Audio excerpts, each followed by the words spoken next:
Hello and welcome to the 7 Days to Die 1.0 survival guide. In this series, we're going to be focusing on helping new players get into 7 Days to Die 1.0. I have a short 2-minute video that goes over the settings we're using in the world and the difficulty settings we're using. If that's of interest to you, if you need some help with that, go ahead and check out episode 0. Otherwise, if you just want me to get straight into the gameplay, this is the episode you start with. With that out of the way, let's get into it. So while it loads up, I want to cover a couple of things for my regular viewers who are maybe going to be like, is this for me? If you enjoy my sense of humor, you'll probably still enjoy this, but if you're looking for a faster paced series, definitely go watch one of my other ones, because we're going to be slowing it down for the new players, and I'm going to be covering a playstyle that advanced players probably wouldn't consider optimal. Instead, this playstyle is going to be focused on giving new players the best chance of survival, which is going to be a strength build. So let's spawn in.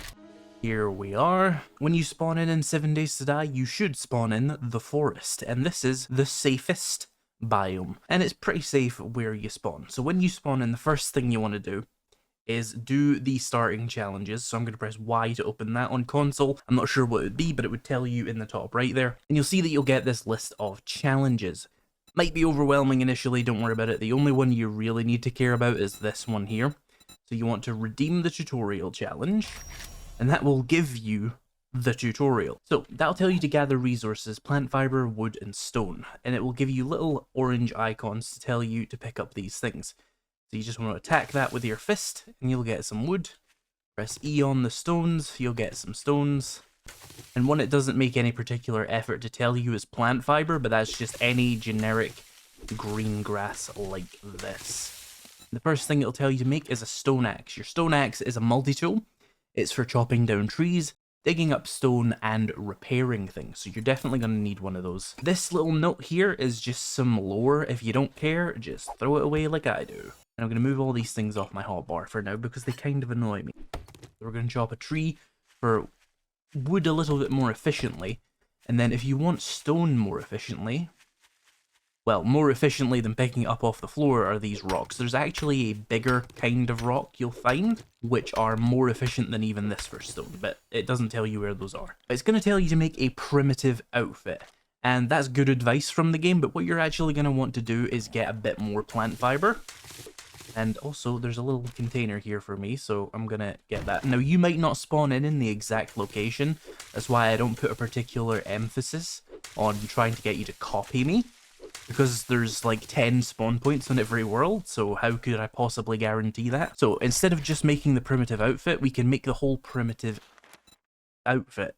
That doesn't make sense. We make the primitive outfit the gloves, the hood, and the shoes. And the reason you want to do that is because it costs you next to nothing to do this, and each piece gives you roughly 8% damage resistance. So if you've got 4, that's a good 32% damage resistance from things you picked up off spawn. And if you hadn't watched this video, well, you might have been a new player who only had 8% damage resistance. Why don't you like the video for that tip? Ugh, I hate being a YouTuber. I don't actually, it's really easy. And we make a club as well. That is a good weapon for new players, and I'll explain why probably far too many times throughout the series. But let's also get the stuff to make the bow. If you're playing along on PC and you're wondering how I'm doing things so quickly, pay attention to these little hotkeys here. They'll help you quite a bit if you're trying to be fast. We'll make a primitive bow. I'll put that on 4, I think. And then we need feathers. This will give us a little thing here for this bird's nest, and we can take that. Now, if I'm not mistaken, if we leave one of these feathers in here, we can actually cheese this a little bit and get extra feathers from it. And then there we go. So that's a good little tip for feathers if you need extra. We'll need some more wood and stone as well to make some extra arrows. Your bow is going to be your only ranged weapon for a good little bit. So get some arrows for it. And then now we have the thing for the redeem rewards. And the reason we did this is because, first of all, it's going to tell you where the first trader is, and the trader is a very powerful thing to have access to. And also, you will get skill points for having completed this whole challenge. So let's redeem these. Just keep going. That'll give you this challenge, which will unlock the rest of the things, which we're not going to worry about at all, because they're mostly just little tutorials that I'm going to cover anyway, so it doesn't matter. So we want to go over to this marker here. I did that by pressing M on PC. If you're on console, just open up your inventory and go over to the map. There might be a quicker way to do it on console. Any console players who have figured this all out for themselves and have good tips for how to get around the menus quickly, please do leave those, because that would probably be very valuable to the console players. I'm going to put a little red marker there. You don't need to, because it's obviously showing you. It's just a weird habit I have. Hey, look, bird's nest. Again, I'm going to cheese it, because that's what this game's about. Cheese. What you just received is 4 skill points. Now, there are a dozen playstyles that all work in 7 Days to Die, and every advanced player is going to be telling you to do a different thing. They're going to say, do a perception build and go for salvaging and sell all the stuff and you'll have everything. You can do that. They'll say, go for an intellect build, and that is probably the most powerful build if you know what you're doing. They'll say, go for an agility build, you can go invisible and jump really high and blah blah blah blah blah. The easiest build for a new player, I promise you, is just going to be strength, because it's just simple and very effective, and that's what I would recommend for any new player. You're going to want to put 2 points into strength. This is going to unlock the first 2 ranks of Pummel Pete. The first rank of every perk, unless it's grayed out like big and fast here, you get by default. You don't need to put any points into strength to unlock that. Everything afterwards, if you hover over these locks, you'll see that you need strength 5, strength 7, blah blah blah. Let's just put 2 points in this. Lots of different players have lots of different doctrines on how you should do your build. My recommendation is just focus on being good at combat, because if you can kill everything in your way, your chances of dying are considerably lower, because there aren't that many other ways to die in 7 Days to Die other than being killed by a zombie. You can starve to death, and there are diseases and stuff. Well, there's a disease, but 9 times out of 10, you're gonna die because you weren't able to kill a zombie fast enough. So being good at combat is a very, very smart thing to invest in, and investing heavily into strength or whatever attribute you want to go to is much smarter than what a lot of other people will tell new players to do, which is like, go for rule 1 cardio and be 10% better stamina regen when running and use 5% less food. Pointless. Hit things on the head efficiently. That's what you need as a new player, I promise. All you need to do from there is just practice being good at killing zombies, which comes down to clicking on their heads, or, you know, triggering on their heads. So let's head over to the trader. Oh, there's a zombie here. It's a legless one. We just practice on him. So if you're on PC, your right click is going to be your power attack. Your left click is going to be your light attack. The differences are that heavy attacks are more damaging. What that means is they do more damage, but they're also more likely to do a decapitation or a dismemberment, which you want. And they're also more likely to stagger or knock back the enemy, which you also want. But there is a cost to pay, and it's not just speed and stamina. There will be a slight delay on your stamina regeneration compared to just light attacking. You can see my stamina basically starts regenning as soon as it hits. So if you're very, very concerned about the amount of stamina you have, you can use light attacks. I tend, if I'm in a even fight, just power attack, because I'm on insane difficulty and the zombies are extremely tanky. If you're on a lower difficulty, definitely consider the stamina benefits of using light attacks. I can't believe I'm actually debasing myself to min-max the bloody bird's nest, but I really ought to set a good example for the new player, shouldn't I? I would never do this in a normal playthrough, I simply don't care enough. But if you're a new player, you need all the help you can get, and I should set good examples, so. Also, there was a tree stump nearby there. We want these. If you see one of these, and you're not being chased by like a fucking zombie wolf, go ahead and just break this. You have a very small chance of getting honey. And honey is used to cure the lightest form of the infection, which is a pretty common ailment to get from fighting zombies, so you're going to want to have some spare honey if you can get it. And there's actually a quest down here which will tell you to find all of that. We also got so we're going over to the trader here, and there's a variety of reasons you may want to go to a trader. First of all, their compound is invincible, which means if you're inside there and you shut all the doors and there's lots of zombies outside, you're safe. But they will kick you out at night. Obviously, that would be very powerful if they didn't. So it's a good place to escape to. There is a rabbit there. I'm going to try and kill him if he'll stand still. What the hell? Okay, I don't think he's going to stand still. You know what? It would be a waste anyway, because... I was just tricking him, see? So, If you kill an animal, you're going to want to use a knife on the body, but the first animal you kill, you might not have a knife, so just axe it. And you'll get a reduced yield, but it's better than getting nothing. And the first thing you want to do as soon as you have 5 bones is make the bone knife, so that you can get bones properly in future. If you find these roadkills, these are also a good source of bones before you find an animal. Definitely use those if they're available to you. But I hadn't seen any yet, so I did it. So yeah, trader. A couple of good reasons to come here. You're safe. They'll sell you things, including food and water. It's not the most efficient thing ever to buy the food and water, but it's definitely better than dying. And they'll also give you quests, which gives you rewards, which some of which are powerful, some aren't. And also, you want to come see their forge.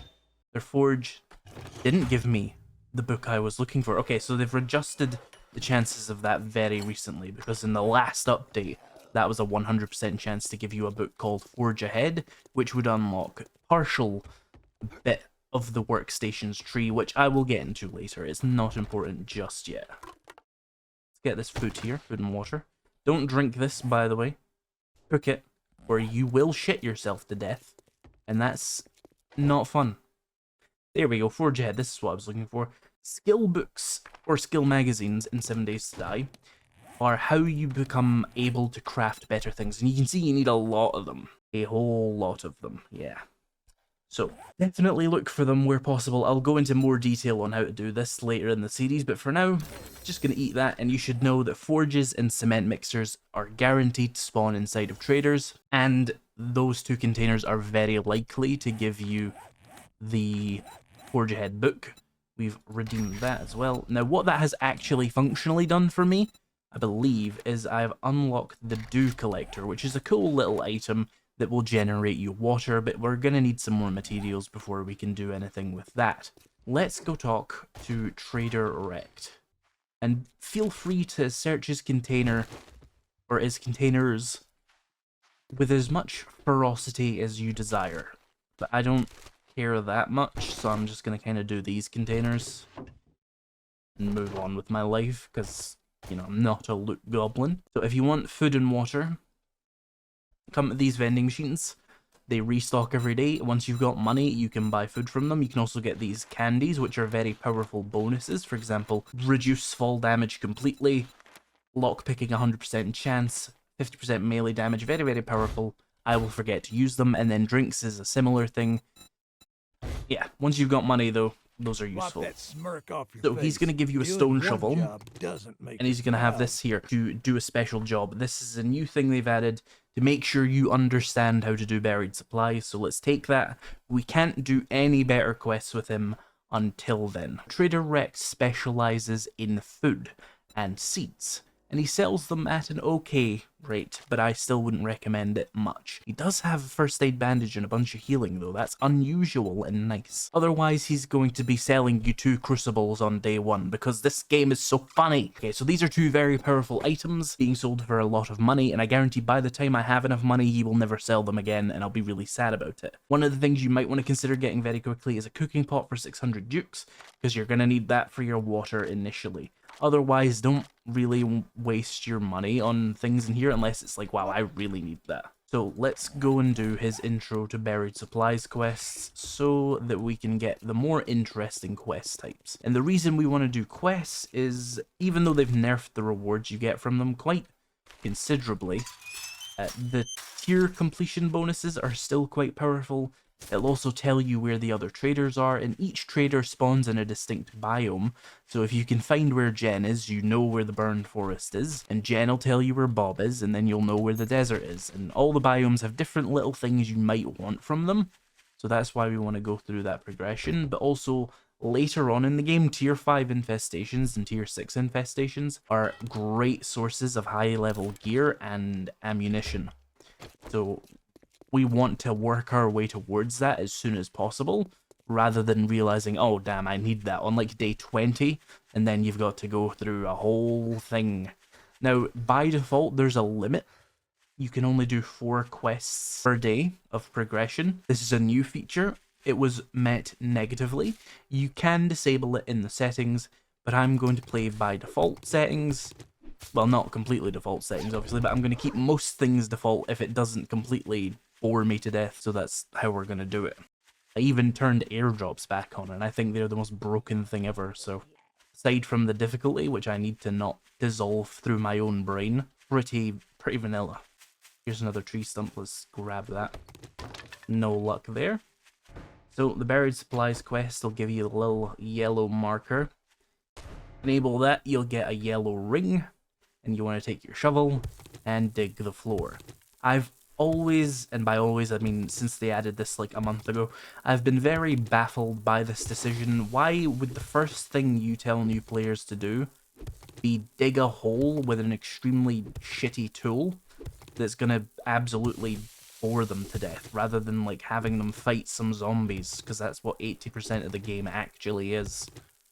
Yeah, you just want to dig around here until you find a box in the ground, and as you dig more and more, this yellow radius around me is going to shrink and show you closer to where it actually is.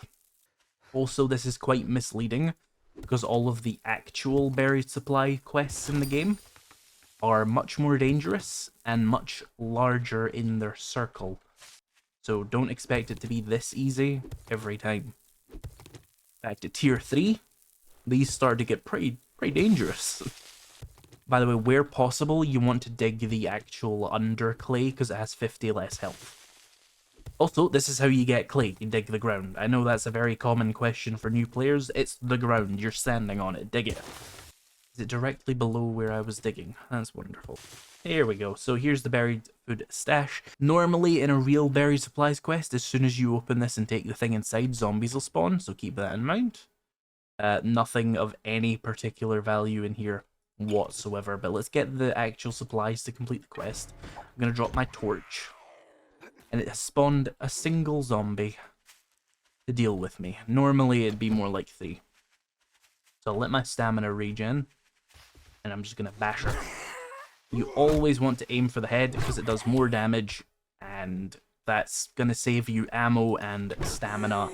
And saving stamina not only means you'll be able to kill more zombies with 1 stamina bar, but it also means you'll use less food and water, because if you look at the green and blue bars underneath my hotbar there, those are my food and water. Every point of stamina regenerated costs you food and water, as well as health costs you food as well. So using less health and using less stamina means living with less food and water, meaning you can focus less on food and water, which is kind of a waste of time if you're doing it at all, to be honest. Ideally, you should be able to keep your food and water up just by playing the game and looting the obvious food containers you find, and occasionally buying food from the trader. You shouldn't have to put any particular emphasis on it, unless, of course, you're playing multiplayer. If you're playing a particularly large multiplayer setup, definitely consider at least getting someone who knows how to hunt. Better yet, start farming, because food is gonna be an issue. But just single player, which is what I'm assuming most of you are playing, you'll probably not have to worry about food at all. So I just scrapped something in my inventory, and I didn't actually think to tell you about how I did it. So I'm going to show you. I'm going to scrap a couple of pieces of concrete, because I don't really care about it. But I'll scrap 1. And that's going to turn into stone. There you go, you get stuff, and you also get this. We met Trader Rect, and we scrapped 5 items, so we get a little bit more XP. By the way, if you find any cloth, be sure to pick that up, because you're going to find in the middle of the game that cloth is just the worst thing ever. Oh, by the way, nighttime is at 10 PM, and that's when the zombies will revert to their faster running speed, and harder zombies will spawn, so you're going to want to find a house to live in for your initial couple of days. There are plenty of houses around. There are always houses relatively near the trader, so you should be able to figure that one out. Well, you proved So the first one here gives you a guaranteed pipe gun. Now, pipe guns are better than no guns, but they're still not great. If you're playing an agility build, you might want to consider actually getting a pipe pistol. Otherwise, get a pipe machine gun. The pipe shotgun is technically what your thing is for strength, but it just doesn't really translate, because the pipe machine gun has a 15-round magazine and everything else doesn't. So this is better. The shotgun and pipe rifle especially, unless you're a very advanced player, don't even bother with them. You'll probably miss. It'll take you 10 seconds to reload. You'll discover that you get a reload movement speed penalty, and you'll die. That's like how most players die the first time, aside from accidentally finding a zombie dog. So just take the pipe machine gun. So he has a bunch of quests now. Fetches, you go to a place, you go inside, you pick up a bag, you come back. You get paid less. Consider those if you're trying to get your quest counter up quickly. Clears take longer, you get paid more. They're more useful if you're trying to actually get more money, for example. We want to get our quest tier up faster so we can get the bicycle reward faster. So I'm going to take this. It's going to give me the Owens residence. And we might want to consider, regardless, just clearing it anyway, because we need a place to live. And the good thing about trader quests is they tend to be relatively close to where the trader is. So you can just live in one of the houses. And if it's tier 1, you know you're not going into a particularly dangerous POI. You can see on insane difficulty, it takes a lot of hits to kill things here initially. You will find zombies much easier to kill, but by all means observe my fighting techniques for when you do turn the difficulty up. You'll see a lot of backpedaling and even turning away from the zombies and running away, because you'll find it buys you a lot of time. Now, you might be tempted to go over to this blue house here. There's a biker standing out front of it. That is completely random, but bikers are very dangerous. They have very high health, they have very high damage, and they have armor. So you might want to not fight those initially. This is a tier 2 POI, which means it's going to be harder than most other POIs right now, so you might want to consider not going there either. The quest tier system is quite good at sending you to very easy locations, and it's the house we used last time, so I might not actually want to live here. What tier is that blue house over there? Just because I need to figure out a place I'm going to stay the night really quickly. This is obviously level 1, but it's horrible. It's barely a house. Oh, we got Tech Junkie. I'll just read that. We got a first aid bandage. Oh yeah, I forgot to open this bundle.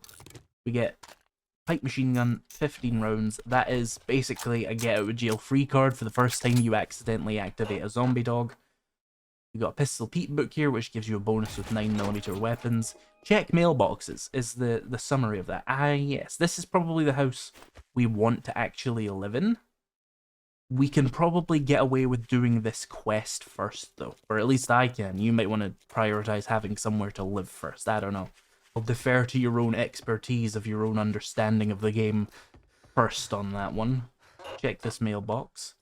Bar brawler, not very helpful, but thank you. So if we come around here, we'll get a marker. And a cool thing you should know is that once you start this quest, all the loot inside of here will respawn.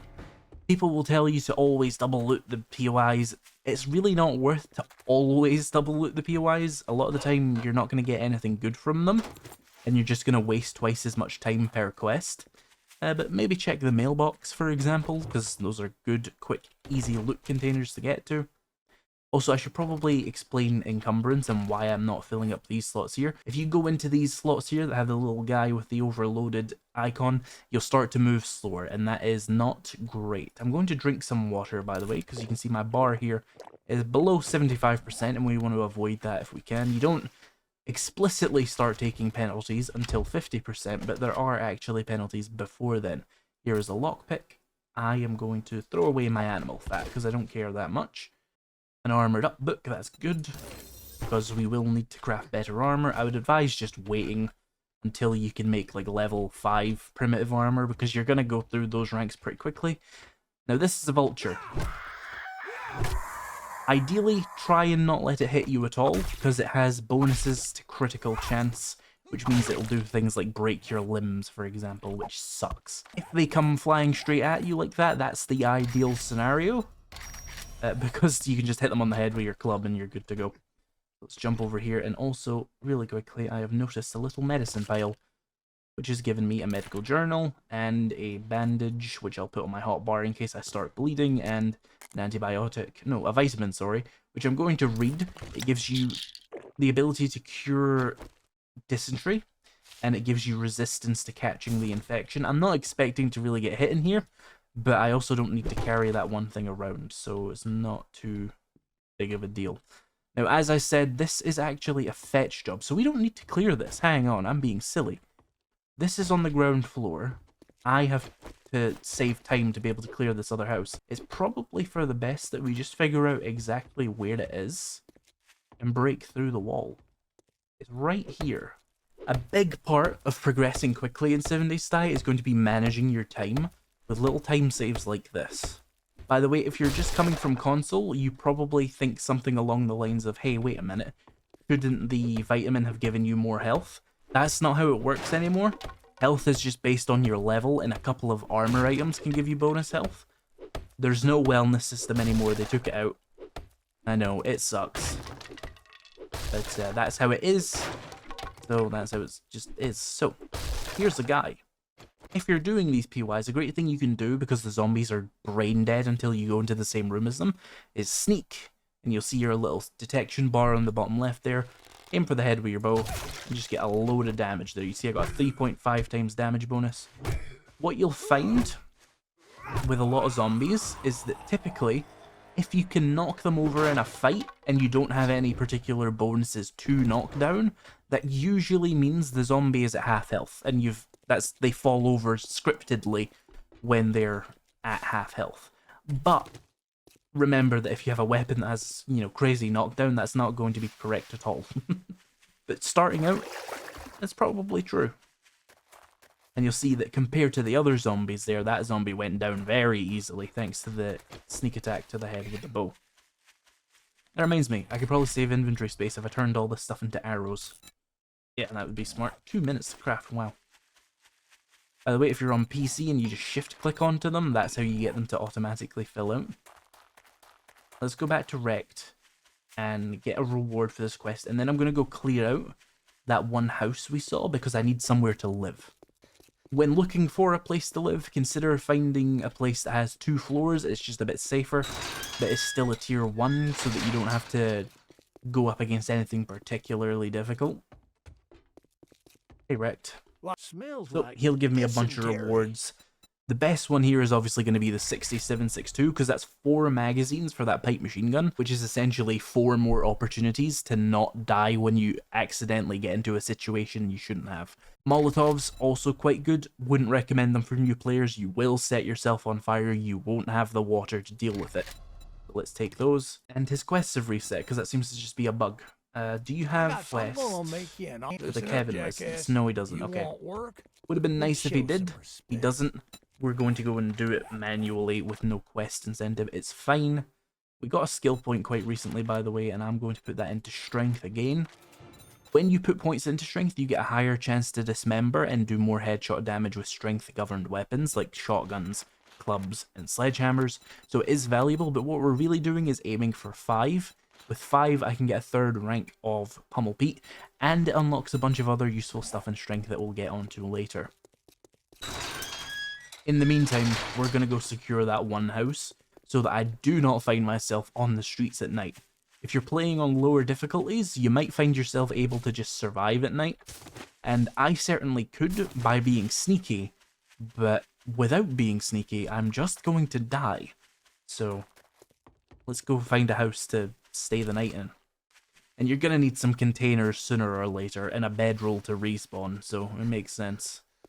So with this house, if you happen to be playing along at home, you want to come to the back here, climb up this ladder, jump over here and get your stamina back if you happen to be low on it, because you're going to get into a fight pretty quickly in the house. And I'm just going to use my bow to give me an advantage in all these fights. Because close quarters means I'm going to get hit more.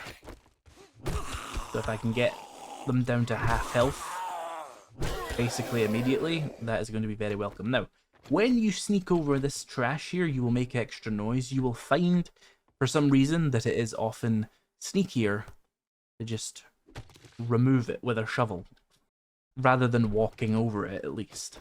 Bathroom is clear in here, but we can get a medicine cabinet, which will give me a sewing kit. Very useful.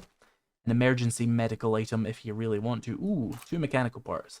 If you find some mechanical parts early on, be sure to keep those, because they can be a real limiting factor. Because the main way of getting mechanical parts is by crafting something made of mechanical parts. So it can be a real pain to get that early on if you're unlucky.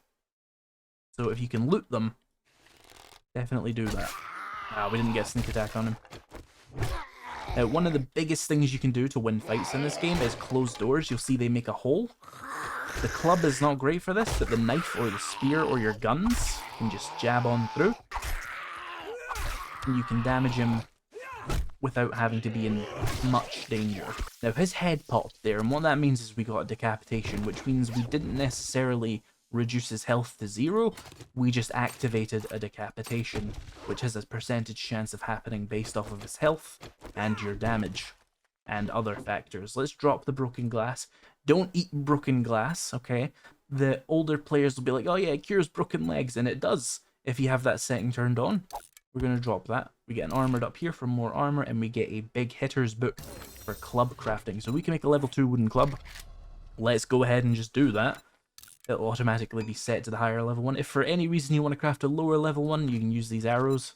The difference here is 13.2 versus 12. So it's like a small damage increase. Worth it, I would say, for like 4 wood. Let's come over here. Here we go again. We got this little pile there. He didn't sneak, but I did blow his arm off, and then he got a hit on me. Now, you'll notice he's very fast, and that is because of a mechanic I think is called Rage. Basically, when you damage zombies, there's a chance they suddenly become very angry, and they can run faster because of it. And it's a real bitch. Because for me, I'm playing on run speed, and that means when they go into rage, they probably go to nightmare speed, which can be a real pain. We have a safe here. Let's try my one lockpick on it. As you can see, the lockpicking mechanic is very, very incredible. You just press E on a container if you have lockpicks, and then you wait. And it might not even work. See? Terrible. I hate it. So we took damage there. A good way to heal is using your initial food. You'll see it has 15 food and 7 health. If you need to heal quickly though, use medicine because it heals faster than the stuff from food. You'll see that ticks every 2 seconds, whereas medicine ticks every 1 second. And that will get my health up. And I will slowly regenerate health as well using my food bar. You want to avoid that if possible because it's not a very efficient use of your food. You want to use it mostly for your stamina. But if you have to heal, you have to heal. And on lower difficulties, you'll take much less damage per hit. What you want to avoid doing is going straight to your first aid bandage when you take your first hit. That can restore 30 health. Unless you're playing on insane difficulty, your first hit you take should not be healed with a first aid bandage. That is a complete overkill. Just eat some food, you'll be fine. Or just wait. Here we go, first aid kit. That gives me 180 health. Do not use that on the first hit you take on any difficulty. That is a very powerful item, and I'm very lucky to have found it. That I will use to cure very severe injuries more than anything else. Ah, they were hiding up there.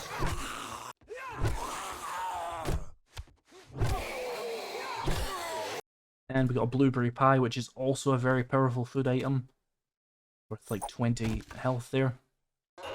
Be sure to check the... Oh, we got some more food there. That'll cost you some water to eat, but it's usually worthwhile. Usually you'll find food and related things in kitchens. The thing I'm looking for is a cooking pot, because it would be nice to get one without having to waste 600 jukes on it.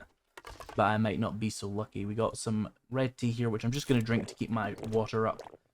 And I'm going to drop this paper, because paper is used to craft shotgun shells later, and it's not very rare. There's a cooking pot, perfect. So that'll save me 600 dukes, which is very welcome. Now we need to make sure we finish this place before night falls, or we're going to be in a dangerous position. Let's clear this out of the way. Stop giving me broken glass in my inventory, it's too tempting.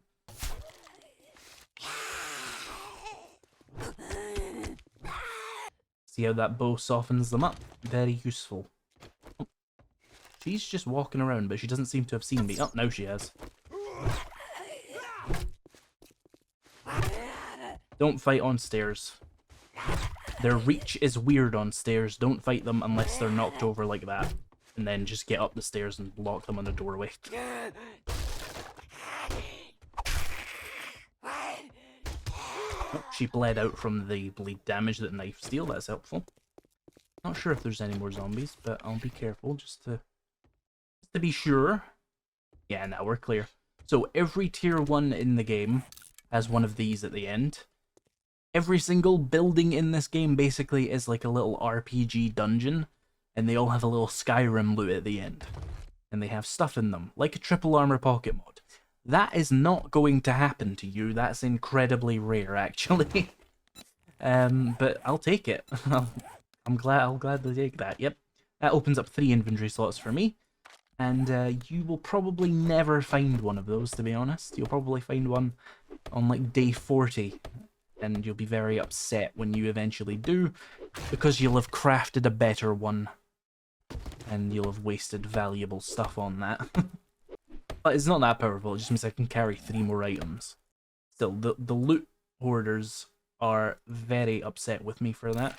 We got another club book, an electrical traps book, and we got another very useful book here, the Adrenaline Rush effect. This is more of an advanced thing to consider, but this makes it so that your armor doesn't slow you down at all in combat, which means that heavy armor is a lot more viable in combat because it doesn't slow you down. It'll still slow you down when you're just walking about, but in combat is when it's most important, and that means heavy armor is much more appealing to me, but we're not at heavy armor yet. We're barely into primitive armor. Oh, for fuck's sake, they're not going to believe it's real! Okay, that's so fucking rare. You know what I'm gonna do? This is one of the hardest to find items in the game. I'm just gonna throw it away. It didn't happen. It's too good. It's misrepresentative of the game. I'm not allowing that. My choice is either the triple armor pocket mod. Ooh, some mechanical parts. My choice is either the triple armor pocket mod or the beaker. I choose the triple armor pocket mod because the beaker is just ridiculous to find on day 1. I couldn't do anything with it for about 60 days, but for the sake of keeping things more representative of your playthrough, I'm only going to take the one really good thing. But that sequence of RNG has made all the experienced players in the comments very upset with how their RNG is. And that's just my privilege as a streamer. I forget that that doesn't actually affect armor anymore, so let's put it on my weapon. And we got that done before nightfall, so that's pretty good. Let's go up into a higher room. I have looted that, good. We want to sit on the top floor here because it's easier to defend. I would like to live in this room. I'm going to break this bed for some cloth and also to give myself some room. You may want to wait until you have a wrench to get some springs for it. I don't care. Let's just do it this way. So I'm going to close this door. I'm going to reinforce it by holding right click with my stone axe if I've got some wood. I'm also going to do the same to these windows because, like, why not? For some reason that counts as upgrading to cobblestone. Game's very normal, as you can tell. So what we're going to start off here with is just a bedroll. Your bedroll is not just where you respawn, it also serves to stop respawns and to stop the quest browser from sending you to this POI. So let us place that. Let's make a campfire, which we're going to need some more stone for. I'm just going to sacrifice a bunch of cobblestone here to save me having to go back outside. Campfire is, of course, where you cook shit. And you're going to put your pot on there, put some fuel, which can be any type of wood. I'm using frames because they're a little bit less click intensive. And you can cook some food, but I'd recommend leaving your eggs and your meat for better food items, like bacon and eggs once you unlock them. What we do want, though, is a bunch of water, because that's just very useful. You'll see you can also make some glue in here if you needed to. Wouldn't recommend doing that immediately. For storage, you're going to want to make some wooden storage crates. I'm going to make 3 because we have that little container room over here. These are 1 by 1, and they just fit perfectly into this little slot, and you can name them stuff, things, etc. Obviously, you can use that to make a very well-sorted storage system, or you can do this. And that is a good time to introduce the lockable inventory slot. So let's get my money, my meds. I'm going to crouch now because it's nighttime and it's just safer to do that. Probably all I need to carry on me. If you come here and press this lock mode toggle and then click on all the things you don't want to dump into, you know, every inventory container you ever press that button on, specifically this one here, the move all items to containers, you'll see it ignores it and these are locked in place. That is very useful. Let me also lock that blueberry pie. I don't want that going anywhere. So, if you've been following along relatively successfully, I'll say. You should be in a house, you should have a campfire, you might have a cooking pot if you're lucky, you should have a bedroll, and you should have some storage containers for your stuff. Your goal now is going to be to survive the boredom of the first night, which is just usually sitting here waiting, because it's a little bit too dangerous to go out on your first night, especially if you're a new player. So just wait until 4 a.m. and then go to the trader and go talk to them. So if this first episode was of any use to you, consider liking and subscribing and stuff for the next episode. This will be a 20-part series, so consider joining us for that journey if you want to learn more about 7 Days to Die. I have several thousand hours and hundreds of videos on the game. I'm decent enough at it. You can probably learn at least one thing from me. My members and patrons get early access to new videos, so if that interests you, consider using those links in the description. Thank you so much for watching this video, and I'll see you in the next one.